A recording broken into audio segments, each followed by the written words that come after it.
Hey,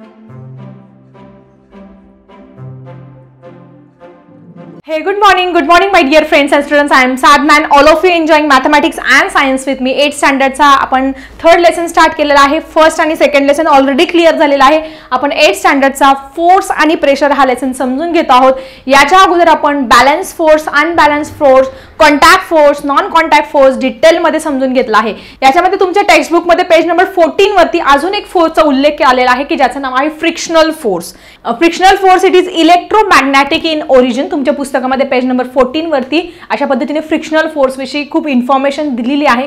साधं सोपं example आहे की आपण जमिनीवरती चालू शकतो का, just due to the frictional force. आपला जो पाय आहे आणि जमिनीचा जो पृष्ठभाग आहे त्याच्यामध्ये काय असतं, फ्रिक्शन होत असतं, त्याच्यामुळे आपण स्मूथली चालू शकतो. पण साधं उदाहरण आहे, जर हा फ्रिक्शनल फोर्स नसता तर आपण जमिनीवर चालू पण शकलो नसतो. साधी गोष्ट आहे, तुमच्या आईने फरची पुसली आहे, त्याच्यावरती निरमाचं पाणी आहे किंवा सोपचं वॉटर आहे, त्याच्यावरून तुम्ही पाय जर ठेवायला गेले तर पडणार का, तिथे फ्रिक्शनच नसतं.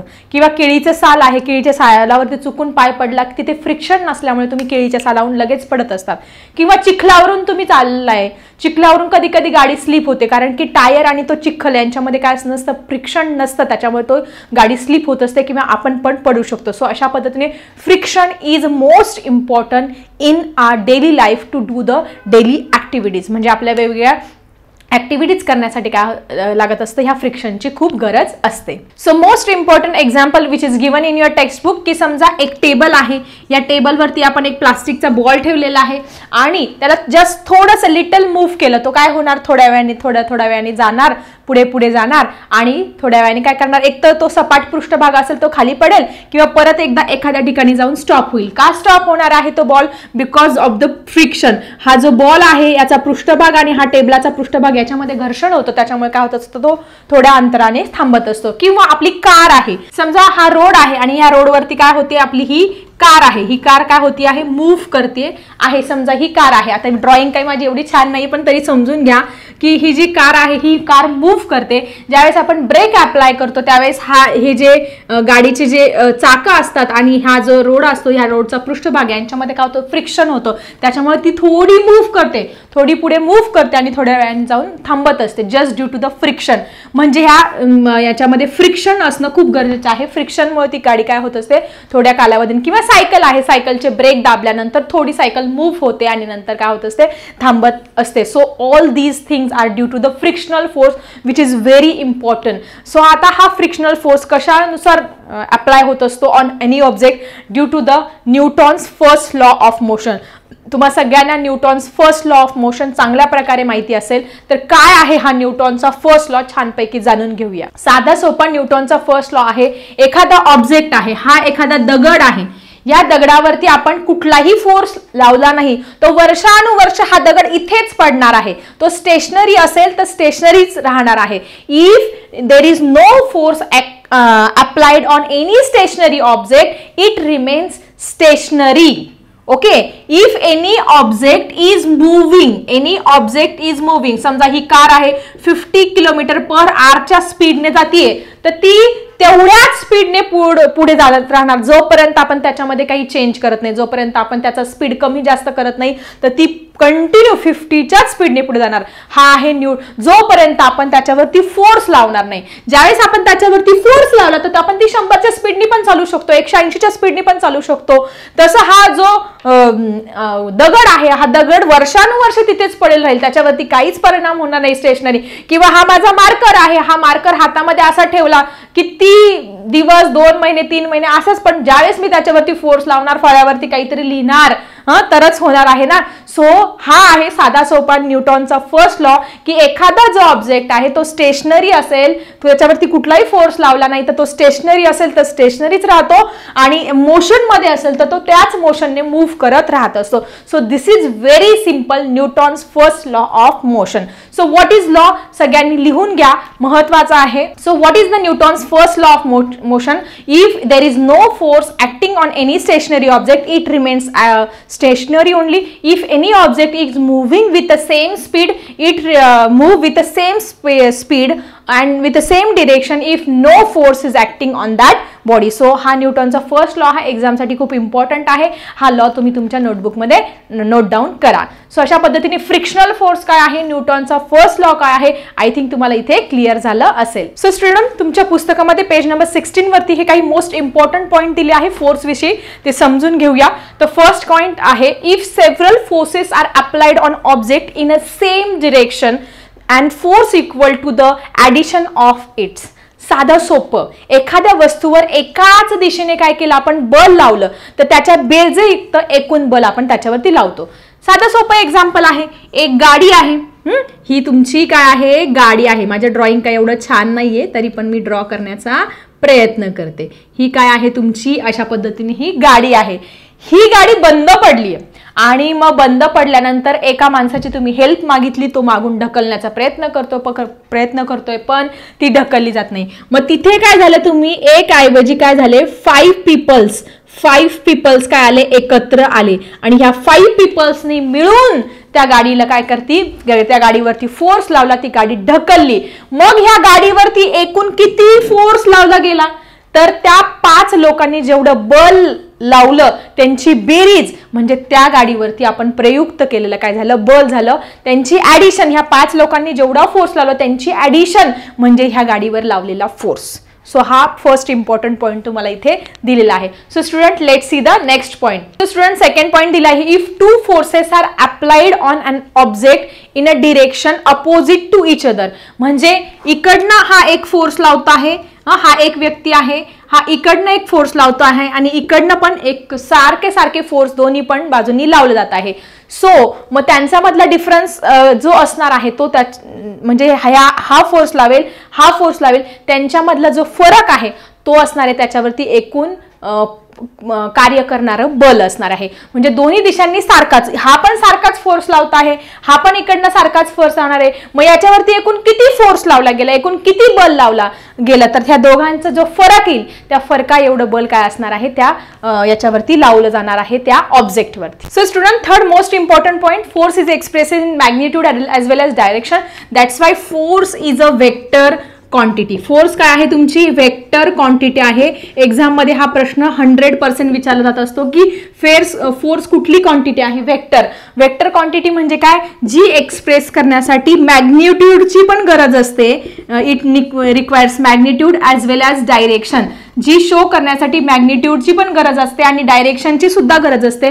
त्या क्वांटिटीला आपण वेक्टर क्वांटिटी म्हणतो. आपण फोर्स लावायचं पण कोणत्या दिशेने लावायचं, तुम्हाला उचलायला लावलं मग पण अरे काय उचलायचं, कुठल्या दिशेने उचलायचं हे तर माहिती पाहिजे, फक्त फोर्स लावायचा असं होऊ शकत नाही. फोर्स कुठल्या दिशेने लावायचं हे पण खूप इम्पॉर्टंट आहे. That's why force is a vector quantity. So अशा पद्धतीने अजून काही पॉईंट दिले. What are the effects of force on object, म्हणजे कुठल्याही वस्तूवरती आपण जर फोर्स लावला तर काय होणार आहे, काय परिणाम होणार आहे हे आपण छानपैकी आता इथे समजून घेऊया. So student, first point, when force is applied on any object it moves, its speed and direction get changes. साधी गोष्ट आहे, बंद गाडी आहे, आपण त्याच्यावरती फोर्स लावला, ती काय होणार आहे, ती मूव्ह होणार आहे, तिची काय होणार आहे, मोशन, इट गेट्स मोशन, ती मोशन मध्ये येणार आहे. आणि आपण जर चेंज केलं तर तिची डायरेक्शन सुद्धा काय होणार आहे, इथे चेंज होणार आहे. So object get motion and it direction is also changes due to the force. म्हणजे फोर्समुळे आपण त्याची दिशा पण बदलू शकतो, त्याला मूवमेंट पण देऊ शकतो. आणि जर आपल्याला स्टॉप करायची असेल, ती कार जर आपल्याला स्टॉप करायची असेल तर आपण ती स्टॉप सुद्धा करू शकतो. जर तुम्हाला गाडी बंद करायची असेल तर तुम्ही चावी बंद करून ती स्टॉप पण करू शकतात. म्हणजे so stationary object get motion and it direction can be changes and we can stop the object also. त्या मोशन मध्ये असणाऱ्या ऑब्जेक्टला आपण स्टॉप पण करू शकतो due to the force. Object can change it step due to the force. म्हणजे आता चेंजिंग शेप, म्हणजे आपण फोर्स लावल्या तर त्या ऑब्जेक्टचा शेप सुद्धा काय होऊ शकतो, चेंज होऊ शकतो. साधा डेली लाईफ मधलं एक्झाम्पल आहे, तुमची आई काय करत असते, पिठाचा गोळा तयार करत असते आणि त्या गोळ्यापासून गोल गोल चपात्या तयार करत असते, पोळ्या तयार करत असते, भाकरी करत असते. मग काय होत असतं, ती त्याच्यावरती फोर्स लावत असते.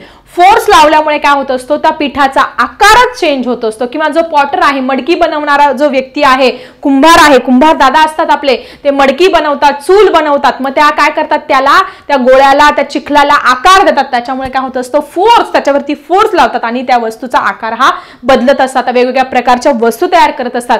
किंवा साधं रबर बँडचं एक्झाम्पल आहे. रबर जर आपण स्ट्रेच केलं तर त्याची साईज वाढत असते, परत आपण सोडलं तर ते त्याच्या ओरिजिनल शेपला हे येत असतो. असे खूप सारे एक्झाम्पल आहे ज्याच्यातून आपण त्या फोर्स लावल्यानंतर, म्हणजे त्या रबरावरती आपण फोर्स लावला तेव्हा त्याची साईज चेंज झाली, फोर्स काढून टाकला, परत ते ओरिजिनल पोझिशनला आलं. सो अशा पद्धतीने खूप सारे आर्टिकल्स आहेत. मातीपासून मातीची भांडी आहे, वेगवेगळे आपण क्ले पासून वेगवेगळ्या वस्तू बनवत असतो. सो अशा पद्धतीने हे सगळं काय होत असतं, ज्यावेळेस आपण एखाद्या पदार्थावरती फोर्स लावतो तर तो मोशन मध्ये येत असतो, त्याची डायरेक्शन चेंज होऊ शकते, आपण त्याला स्टॉप करू शकतो, त्याचा शेप चेंज करू शकतो. या सगळ्या गोष्टी घडत असतात या फोर्सच्या बाबतीत. मग आता तुम्हाला जर एक्झाम मध्ये आलं, what are the effects when force is applied, मग the stationary object can move in a motion, then its direction can be changes. Due to the force we can stop the moving object and we can change the shape of any object by applying force on it. So अशा पद्धतीने तुम्ही या प्रश्नाचं उत्तर सुद्धा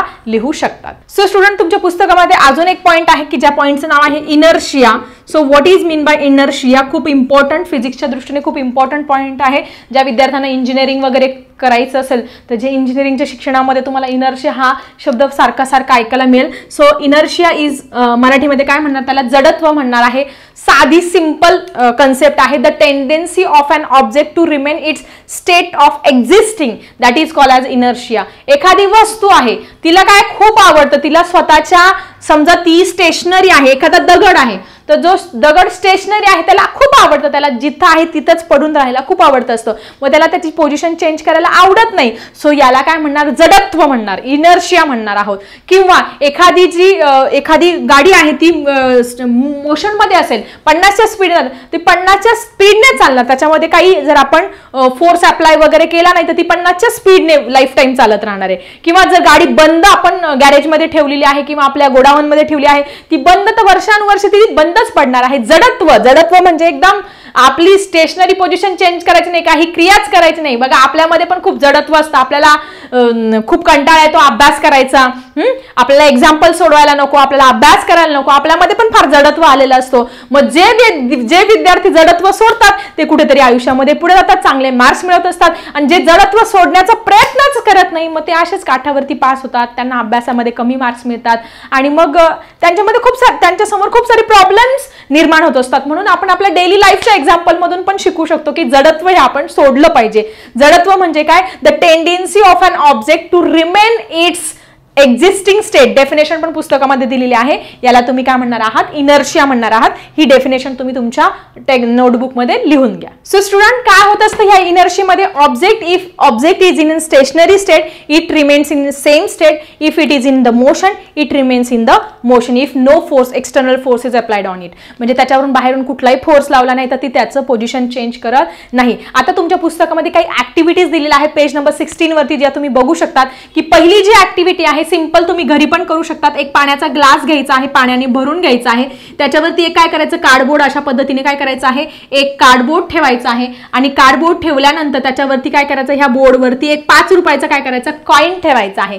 coin ठेवल्यानंतर एका साईडने काय करायचं, याला एक टिचकी मारायची किंवा या साईडने टिचकी मारायची. टिचकी मारल्यानंतर काय होणार आहे, हा जो कॉइन आहे 1 रुपयाचा, हे कार्डबोर्ड ते उडून जाईल. टिचकी मारल्यानंतर हा कॉइन मात्र इथे पडेल. म्हणजे काय केलं, या कॉइनने त्याचं जडत्व, इनर्शिया सोडला नाही, तो बिचारा जड इथे होता, फक्त इथे येऊन पडलेला आहे. So all these are the examples of inertia. So student, अजून एक सेकंड ऍक्टिव्हिटी दिलेली आहे. काय दिलेलं आहे, एक दोरा घ्यायचा आहे. या दोऱ्याला काय करायचं, तुम्ही अर्धा किलोचं काय करायचं आहे, एक वजन हाफ केजीचं एक वजन बांधायचं आहे. ठीक आहे. त्यानंतर ह्या दोऱ्याला खालीच परत हे जो वजन आहे या वजनालाच अजून एक दुसरा, दिस इज स्ट्रिंग वन, म्हणजे हा 1 नंबरचा दोरा आणि हा 2 नंबरचा दोरा. सो अशा पद्धतीने हे 2 दोरे, याला वरती एक बांधायचं आणि अशा पद्धतीने कुठेतरी हे अटकून द्यायचं आहे आणि इकडे हा दुसरा. मग काय करायचं, हा दोरा जो आहे 2 नंबरचा दोरा, तो असा ओढायचा, जोरात असा पटकन झटका देऊन ओढायचा. तर काय होईल, हा दोरा तुटेल पण या वजनाला मात्र काहीच होणार नाही.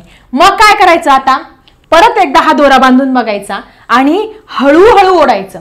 हळूहळू ओढल्यानंतर हा दोरा इथून तुटून येईल. त्या तुटून हळूहळू ओढल्यामुळे काय होईल, हा तुटून येईल, याच्यावरती टेन्शन येईल आणि त्याच्यामुळे तो वजनासकट काय येईल, तो खाली येणार आहे.